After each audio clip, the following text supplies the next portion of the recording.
YGO Strats back with more single card discussions where we take a look at some of the individual cards that have impacted Yu-Gi-Oh! Throughout the years. Today's card, the best spell card printed in 2013 and some would argue of all time, Spellbook of Judgment.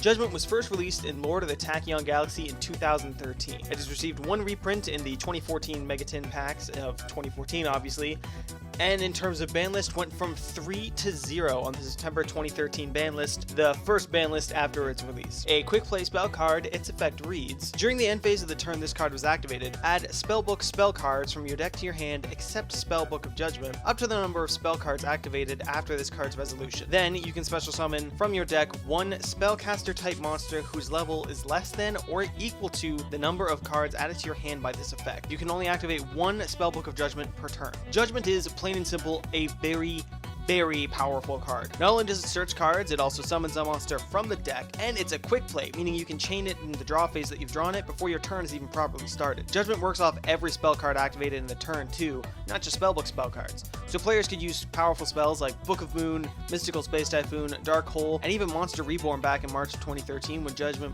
had debuted. And each spell card got you a Spellbook spell card in the end phase, so if a player activated 5 spells in a turn, they would get 5 cards back. This meant players could overextend as much as they wanted using powerful ones like those I listed earlier, and at the end phase have a full hand ready to go for their next turn. It also special summons any spellcaster from the deck as long as the level of that spellcaster is equal to or less than the number of cards they added to their hand, which would always end up being at least 3 because of cards like Spellbook of Secrets, Spellbook of the Master, and Spellbook of Eternity, meaning the deck could special summon Jowgen the Spiritualist, and if you aren't certain what that card does, it's essentially Vanity's Emptiness in spellcaster form. Granted, it only had 1300 defense, it could be backed by the cards Spellbook of Wisdom, which would save it from spell or traps, and Spellbook of Fate, which could banish opposing cards without targeting. And both of these cards were searchable by the Judgment that had just summoned Jowgen, so it was never an issue for finding them. Put simply, Judgment makes Spellbooks plus a lot. The little you can't add a copy of Judgment, and its effect is rendered useless by the existence of essentially the entire archetype. For example, Spellbook of Secrets, which could be searched by Judgment to search out another copy of Judgment for your next turn, and that's not even going into the fact that you could summon Justice of Prophecy with Judgment's effect, which you could then banish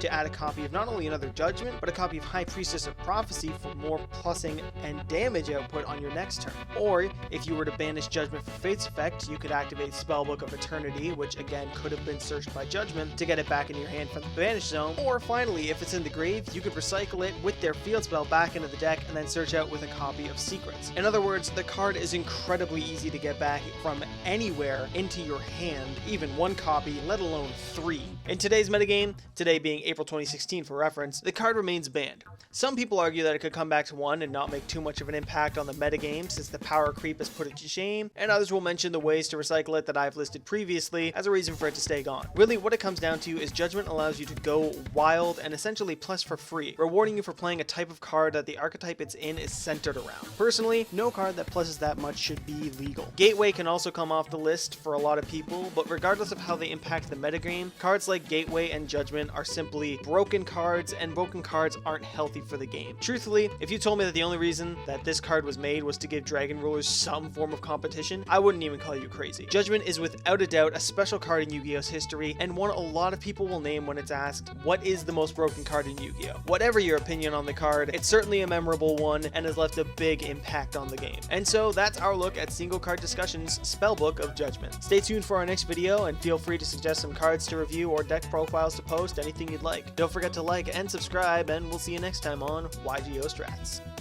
Yu-Gi-Oh! Fun fact of the day, there is a rumor floating around that Konami actually made an official apology for making Spellbook of Judgment, but there's nothing to confirm anything said by Konami, and people are most likely confusing this with the Wizards of the Coast apology for a different card from the card game Magic the Gathering. This has been YGO Strats with your Yu-Gi-Oh! Fun fact of the day.